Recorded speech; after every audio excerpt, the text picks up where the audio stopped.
حبايب فاطمة، كان عندي شوية شوربة، قلت نعمل طبق فتة زي ما انتوا شايفين كده، فتة بالخل والثوم. المهم، صدقوني والله مراتك وعيالك هم أولى الناس بالكلمة الطيبة منك.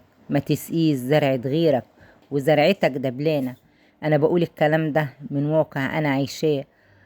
أكتر جملة بتتكرر عندي في الاستشارات من السيدات لما بيقولولي جوزي حنين وجدع مع الناس اللي معاه، أنا بستغرب ليه. بتقولي ان هو بيضحك وبيهزر وبيقول كلام حلو لين، لكن بيته اللي المفروض هو امانه وسنده محروم من الكلمة دي. يا كل زوج، مراتك دي مش غريبة، دي اقرب واحدة ليك، اللي شايلاك وشايلة بيتك، اللي عايشة معاك على الحلوة والمرة. لما تتحوج لكلمة منك وما تلاقيهاش، مين اللي هيطفي قلبها؟ مين اللي هيقول لها الكلمة الحلوة؟ وانها تحس انها محرومة من الكلمة الطيبة. الكلمة الطيبة مش رفاهية، دي علاج. ممكن كلمة منك تمسح تعب يوم كامل، ممكن كلمة منك تلم شرخ كبير جدا في علاقتكم.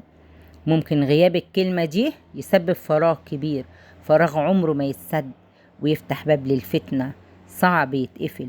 ومحدش كبير على الفتنة. النبي صلى الله عليه وسلم قال: خيركم خيركم لأهلي، وأنا خيركم لأهلي.